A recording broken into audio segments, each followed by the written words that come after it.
तो चलिए शुरुआत करते हैं जैसलमेर से बड़ी खबर के साथ, जहां पर सुदासरी के गांगा गांव में मिग 21 के क्रैश होने की जानकारी सामने आ रही है। आपको बता दें कि भारत पाक सीमा पर मिग 21 क्रैश हादसे में एक पायलट के शहीद होने की भी खबर है।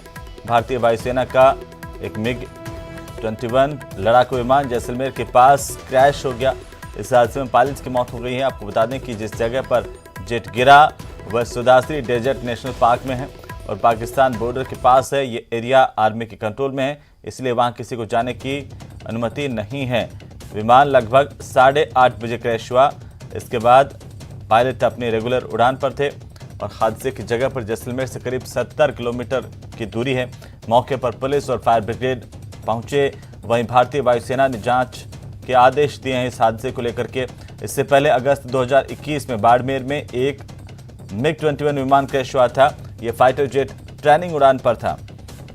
तो राजस्थान में पिछले 8 साल में 7 फाइटर जेट के क्रैश होने की जानकारी है और साथ ही साथ आपको बता दें कि पायलट इस हादसे में अपनी जान गंवा बैठे। तो अब इस पूरे हादसे को लेकर के वायुसेना की तरफ से जांच के आदेश दिए गए हैं। जैसे ही जानकारी मिली, वायुसेना के अधिकारी मौके पर पहुंचे, घटनास्थल का मुआयना किया है। स्थानीय प्रशासन के अधिकारी भी मौके पर पहुंचे। जैसलमेर में मिग 21 क्रैश हो गया, जिसमें एक पायलट के शहीद होने की खबर है। वायुसेना का मिग 21 जैसलमेर के सुदासरी डेजर्ट नेशनल पार्क इलाके में क्रैश हुआ है, जिसको लेकर वायुसेना ने अब पुष्टि कर दी है। वायुसेना का कहना है कि प्रशिक्षण के दौरान करीब 8:30 बजे इस विमान ने पश्चिमी सेक्टर से उड़ान भरी थी और जिसके बाद ये जो है क्रैश का शिकार हो गया है। और वहीं अगर सूत्रों की माने तो पायलट के शहीद होने की भी जो है वो सूचना मिली है। बताया जा रहा है कि पायलट के जो शरीर के अंग थे वो जले हुए मिले हैं। वहीं कुछ फोटो जो है वो भी सामने आए हैं। इसी को लेकर वहां पर जिला प्रशासन, वायुसेना और बचाव दल जो है वो मौके पर पहुंच चुके हैं, जिसको लेकर कि वहां पर अब बचाव प्रयास किए जा रहे हैं। वहीं जो है अंतिम जांच के जो है वो वायुसेना ने आदेश कर दिया। वायुसेना ने अपने ट्विटर हैंडल से इस हादसे की पुष्टि की है। श्रीकांत व्यास, न्यूज 18 जैसलमेर। और इसी बीच ज्यादा जानकारी के साथ हमारे सहयोगी श्रीकांत व्यास फोन लाइन पर जुड़ चुके हैं। श्रीकांत, क्या कुछ अपडेट इस हादसे को लेकर के? जी, मैं आपको बता दूं कि इस हादसे में जो है वो विंग कमांडर हर्षित शाह जो थे वो शहीद हो चुके हैं, जिसको लेकर कि अब वायुसेना ने भी ट्विटर के माध्यम से पुष्टि कर दी थी। और मैं आपको बताना चाहूंगा कि पश्चिम स्टेशन से पायलट सेना ने नियमित अभ्यास के तहत उड़ान भरी थी और जिसके बाद जो है वो सम इलाके में जो है वो देर शाम जब वो अभ्यास कर रहे थे तो तभी जो है न जाने किन खामियों के चलते जो है वो आग का गोला बन गया और मिग 21 जो है वो क्रैश हो गया।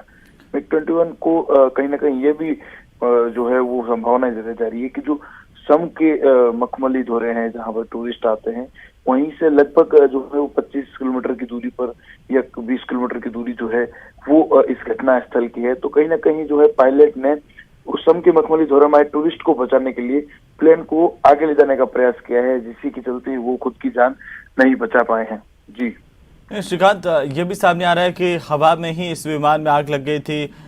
ये अपने आप में काफी गंभीर है कि पिछले 8 साल की अगर हम बात करें तो अकेले राजस्थान में 7 फाइटर जेट क्रैश हुए हैं। जी, मैं आपको बता दूं कि ये कहीं ना कहीं चिंताजनक विषय भी है, क्योंकि अगर मिग की बात करें तो पिछले 4 माह में ये दूसरा हादसा है। पहले ही भी राजस्थान में 4 माह पूर्व अगस्त 2021 में जो है वो मिग क्रैश हुआ था। इसके बाद ये दूसरी घटना है जब मिग क्रैश हुआ है। और साथ ही साथ जो है ग्रामीणों की अगर बात करें तो लगभग 8:30 बजे जो है आसमान में एक आग सा गोला जो है वो हवा में लहराता नजर आया था।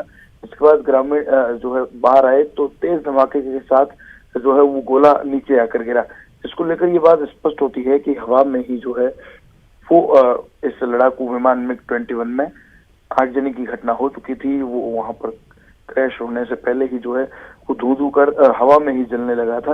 इसके बाद ग्रामीण वहां मौके पर पहुंचे तो जो विमान था वो पूर्ण रूप से बिखर चुका था और पायलट के जो है वो शरीर के जो अंग थे वो पूर्ण रूप से बिखरे हुए वहां नजर आ रहे थे। और यहाँ तक भी कहा जा रहा है, क्योंकि वहां तक जो है वो मिलिट्री का एरिया है, तो आमजन को जाने के लिए रोक दिया गया था, लेकिन हर वक्त वहां पर जो है वो सिक्योरिटी नहीं रहती है। टीएनपी क्षेत्र है तो वहां पर तारबंदी और गेट लगे हैं और बाहर चौकियों पे रोक दिया जाता है। लेकिन टीएनपी के अधिकारी जो है, जो जिन्होंने फर्स्ट वहां पर पहली जो स्थिति थी वो उन्होंने ही देखी। जब हमने उनसे बातचीत की, न्यूज 18 एक्सक्लूसिव तस्वीरें जो वहां की बता रहे हैं, वहां मौके पर पहुंचा था और मौके पर जो है उनका कहना था कि जो नेम प्लेट थी उनकी यूनिफॉर्म पे लगी वो तक जल गई थी और पूरे शरीर के जो अंग थे वो कहीं ना कहीं जो है बिखरे से नजर आए थे। इसके बाद वायुसेना, आर्मी और बीएसएफ की टीमें वहां पहुंची और स्थानीय प्रशासन भी पहुंच गया था, जिसने पूरे ही एरिया को कवर अप कर लिया और लगभग 300 मीटर की दूरी पर जो है वहां से ही अब लोगों को रोकना शुरू कर दिया था। मीडिया को भी जो है, जो अंदर पहुंच गया था न्यूज 18, उसे भी वापस बाहर लाया गया, क्योंकि वहां का जो एरिया था कहीं ना कहीं एक ये भी खतरा था कि क्रैश हुए विमान में लड़ाकू विमान था, तो हो सकता है कुछ उसमें ऐसे भी जो है वो चीजें रही हो जो वहां पर घटनास्थल पर उस चीजों की जानकारी देगा, जिसको लेकर लोगों को बाहर निकाला गया। और दूर जो है वो वायुसेना के अधिकारी जो है उस एरिया के अंदर थे। आर्मी तक जो है वो केवल जो है वो बाहर कवर अप के लिए थी। जी बिल्कुल श्रीकांत, इस विमान के जो पायलट थे, कितने लोग इसमें सवार थे? क्या कुछ और ज्यादा जानकारी विमान को लेकर के मिल पाई है, पायलट को लेकर के? जी मैं आपको बता दूं कि पायलट जो है विंग कमांडर हर्षद शाह थे, जिनकी जो है वो इस हादसे में वो शहीद हो गए हैं और ये अभ्यास के तहत उड़ाया जा रहा था। तो अभ्यास के वक्त जो है वो फाइटर प्लेन में केवल जो है वो विंग कमांडर जो पायलट होते हैं वो या फिर उनके को पायलट्स हुआ करते हैं, लेकिन अभ्यास के दौरान केवल इसमें सिंगल फ्लायर थे जो कि हर्षद सिन्हा थे, जो शहीद हुए हैं। जी चलिए, बहुत बहुत शुक्रिया श्रीकांत तमाम जानकारी के लिए, हमारे साथ जुड़ने के लिए। एक बड़ा हादसा है ये MiG-21 के क्रैश होने का। फिलहाल वायुसेना की ओर से जांच के आदेश दिए गए हैं, जांच में ही तमाम बातें साफ हो पाएंगी।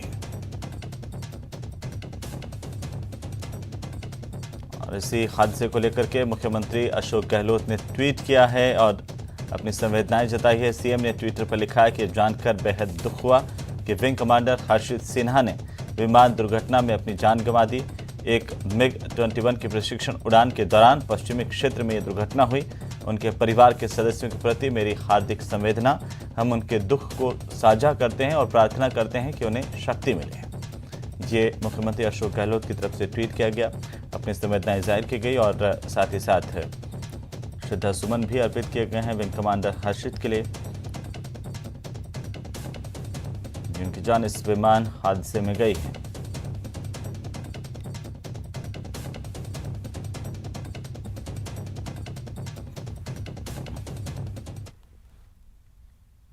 चलिए आगे बढ़ेंगे। मुख्यमंत्री अशोक गहलोत का कोरोना को लेकर के महामंथन नजर आया। आपको बता दें कि ओमिक्रॉन को लेकर के सीएम काफी सख्त हैं।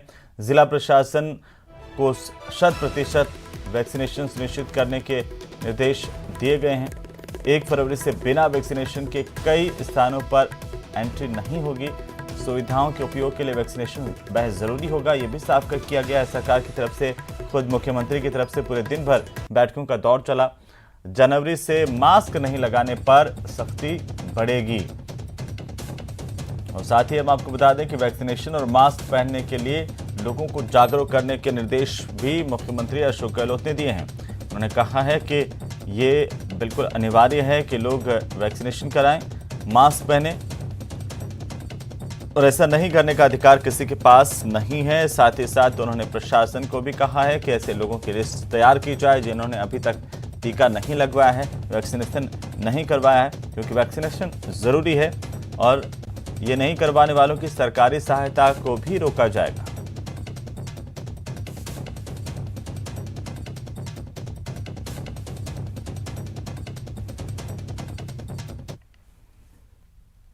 तो वहीं केंद्र सरकार ने राजस्थान को बड़ी सौगात देते हुए राजधानी जयपुर को दिल्ली मुंबई एक्सप्रेस वे से जोड़ने के लिए नेशनल हाईवे बनाने की घोषणा की है। केंद्रीय सड़क और परिवहन मंत्री नितिन गडकरी ने ट्वीट करके जानकारी दी। राजस्थान से होकर गुजर रहा दिल्ली मुंबई एक्सप्रेस वे को राजधानी से जोड़ा जाएगा और इसके लिए बांदीकुई से जयपुर तक नेशनल हाईवे बनाया जाएगा और इस नेशनल हाईवे को एक्सप्रेस वे से कनेक्टिविटी दी जाएगी। ये जानकारी नितिन गडकरी की तरफ से दी गई है।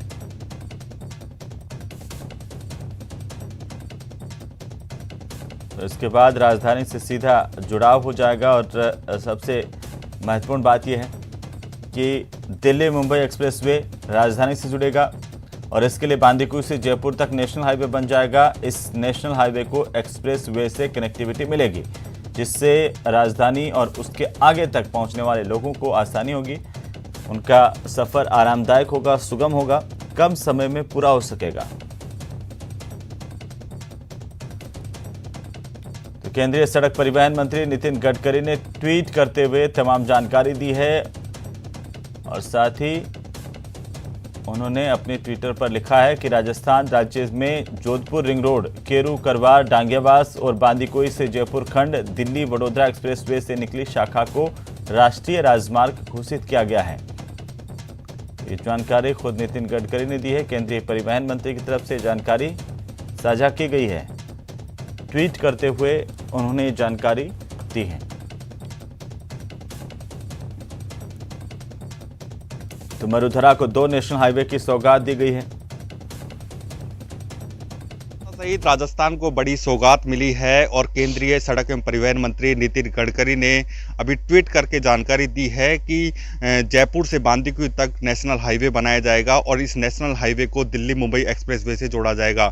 निश्चित रूप से इस जो नेशनल हाईवे बनेगा, इससे विकास को पंख लगेंगे और जो राजधानी जयपुर है वो दिल्ली और मुंबई से सीधी जुड़ सकेगी हमारे साथ, क्योंकि जो बांदीकुई से जयपुर के बीच में जो 100 से अधिक गाँव हैं उनके लोगों को भी फायदा होगा। हम यहाँ दिल्ली मुंबई एक्सप्रेसवे के पास में यहाँ पर एक गांव है, यहाँ पर खड़े हुए हैं, लोगों से बात करते हैं कि किस तरह का फायदा होगा।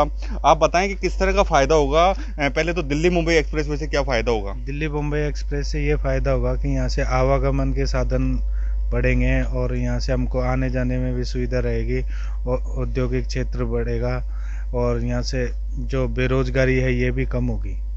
आप बात करें तो पहले राजधानी जयपुर से नहीं जुड़ पा रहा था अपना एक्सप्रेसवे, तो अब राजधानी से जुड़ रहा है और नेशनल हाईवे बन रहा है। इस पर क्या फायदा होगा राजधानी के लोगों को? अपन सर, इससे हमारे गांव के लोगों को बहुत फायदे होंगे।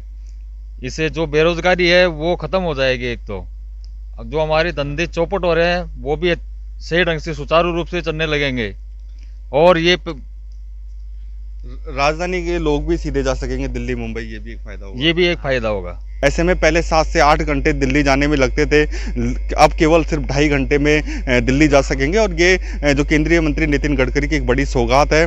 और राजस्थान के मुख्यमंत्री अशोक गहलोत ने भी निश्चित रूप से बजट घोषणा में ये कहा गया था कि जो दिल्ली मुंबई एक्सप्रेसवे है यहाँ से लेकर बस्ती तक औद्योगिक कॉरिडोर बनाया जाएगा। तो निश्चित रूप से दौसा और जयपुर का जो इलाका है वो काफ़ी डेवलप होने वाला है। आशीष शर्मा, न्यूज़ 18, दौसा। तो वहीं बीजेपी के राष्ट्रीय अध्यक्ष जेपी नड्डा का अजमेर दौरा है। अगले महीने जेपी नड्डा अजमेर जाएंगे। आपको बता दें कि प्रदेश मंडल अध्यक्षों का सम्मेलन अजमेर में आयोजित किया जा रहा है। सम्मेलन को संबोधित करेंगे जेपी नड्डा। बीजेपी कार्यालय का भी यहां पर उद्घाटन करेंगे। तो अजमेर में बीजेपी का नया दफ्तर तैयार किया गया है, बनकर के तैयार हो गया है और इसका उद्घाटन करने का भी कार्यक्रम है। नड्डा के दौरे को लेकर के संगठन के स्तर पर तैयारियां शुरू कर दी गई हैं। तो भारतीय जनता पार्टी के राष्ट्रीय अध्यक्ष जेपी नड्डा का अजमेर का दौरा होगा। जनवरी में नड्डा अजमेर पहुंचेंगे। यहां पर बीजेपी के नए दफ्तर की सौगात पार्टी के कार्यकर्ताओं को मिलेगी।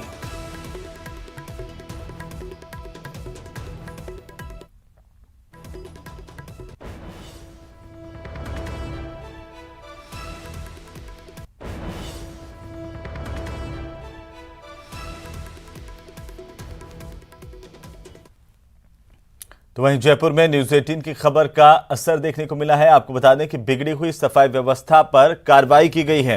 हेरिटेज निगम और बीवीजी में करार खत्म कर दिया गया है। नगर निगम को बीवीजी से अब मुक्ति मिल गई है। हेरिटेज निगम ने बीवीजी को टर्मिनेट किया है। लगातार अनियमितताएं इस सफाई व्यवस्था को लेकर के सामने आ रही थी। बीवीजी कंपनी की तरफ से न्यूज़ 18 राजस्थान की तरफ से इस मुद्दे को प्रमुखता से उठाया गया था, जिसके बाद प्रशासन जागा है। निगम प्रशासन ने ये तय कर दिया है कि कल से निगम प्रशासन खुद अपनी व्यवस्थाएं संभालेगा। डोर टू डोर कचरा कलेक्शन का काम अभी तक बीवीजी कंपनी के पास था, जो सुचारू तरीके से राजधानी जयपुर में नहीं हो पा रहा था, जिसकी वजह से अलग अलग इलाकों में गंदगी का अंबार लगा हुआ था और बीवीजी की इन्हीं लापरवाहियों के चलते लगातार शहर के लोग परेशान थे, चाहे वो चारदीवारी के भीतर का इलाका हो या फिर चारदीवारी के बाहर का इलाका। और ऐसे में न्यूज़ 18 राजस्थान ने प्रमुखता से इस खबर को उठाया था, बताया था कि किस तरीके से बीवीजी की अनियमितताएं लोगों पर भारी पड़ रही है। गुलाबी नगरी के बाशिंदों को गंदगी से निजात नहीं मिल पा रही है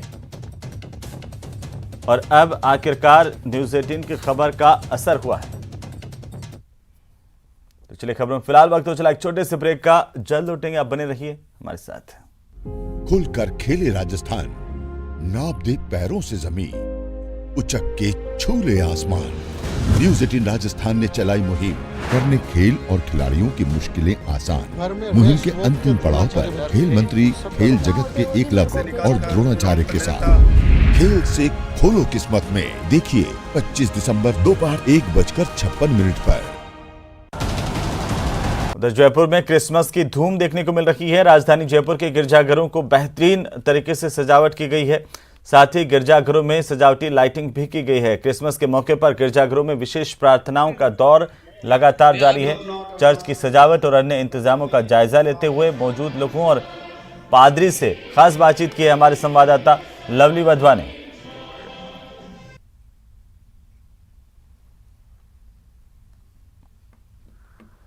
खुशियों का त्यौहार क्रिसमस की धूम राजधानी जयपुर सहित पूरे राजस्थान के अंदर देखी जा रही है। इस वक्त हम लोग राजस्थान की राजधानी जयपुर के गिरजाघर में मौजूद हैं, जो कि चांदपोल में स्थित है। आप देख सकते हैं यहाँ पर किस तरह से सजावट की गई है, क्रिसमस ट्री को सजाया गया है और पूरे चर्च को जो है वो रंगीन रोशनी के साथ में सजाया गया। हमारे साथ में यहाँ के चर्च के फादर हैं और सेक्रेटरी हैं, उनसे हम बात करते हैं। फादर, इस बार किस तरह से खास होगा क्रिसमस और क्या कुछ आयोजन इस बार, और सजावट बहुत बेहतरीन की गई है चर्च की।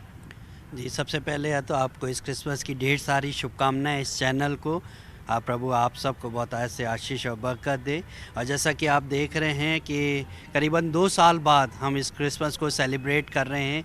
कोविड-19 की वजह से हम नहीं कर पाए, पर इस बार हम बड़े धूमधाम से कर रहे हैं, परंतु हम प्रोटोकॉल का भी ध्यान रख रहे हैं कि प्रोटोकॉल के तहत हम आराधना को करें। लोगों में एक जोश है, क्योंकि अब उनको मौका मिला है कि वो चर्च की ओर आएँ और नए नए कपड़े बना करके, और घरों में पकवान बन रहे हैं। हमने घरों पे कैरल सिंगिंग की है और काफ़ी उत्साहित हैं लोग। और जैसा कि हमारे पासवान साहब ने बताया है भी कि हम लोगों ने जो कुष्ठ रोग आश्रम है और कैंसर पीड़ित जो बच्चे, उनके अंदर खुशियाँ बांटी है। आप देख सकते हैं कई फैमिलीज़ जो हैं वो लगातार यहाँ पर पहुँच रही है। किस तरह से क्रिसमस ट्री को सजाया गया और भी कई फैमिलीज़ यहाँ पर लगातार पहुँचती हुई आपको नज़र आ रही है। कुछ उधर अजमेर में बीती रात से ही क्रिसमस मनाने का सिलसिला शुरू हो गया। देर रात को संत एंसलम चर्च पर लोग बड़ी संख्या में इकट्ठा हुए और कोरोना गाइडलाइन की पालना के साथ विशेष प्रार्थनाएं की और एक दूसरे को गले लगाकर क्रिसमस की शुभकामनाएं दी हैं। दरअसल कोरोना की वजह से पिछले 2 साल से क्रिसमस पर चर्च में सामूहिक प्रार्थनाएं नहीं हो पा रही थी, लेकिन इस बार कोरोना का संकट थोड़ा कम है, इसीलिए क्रिसमस का त्यौहार हर्ष और उल्लास के साथ मनाया जा रहा है।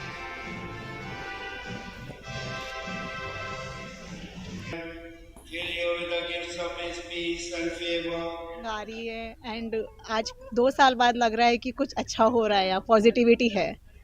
और एंसलम का डेकोरेशन में इवन फर्स्ट टाइम विजिट किया है मैंने, तो मुझे पर्सनली बहुत अच्छा लगा।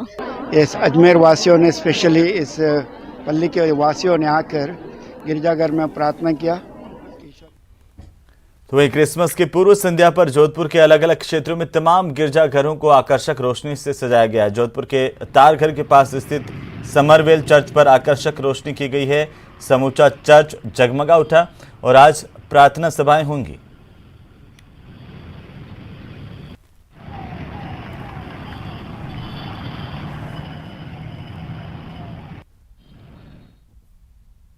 तो चलिए इसी के साथ इस बुलेटिन में फिलहाल इतना ही। नमस्कार।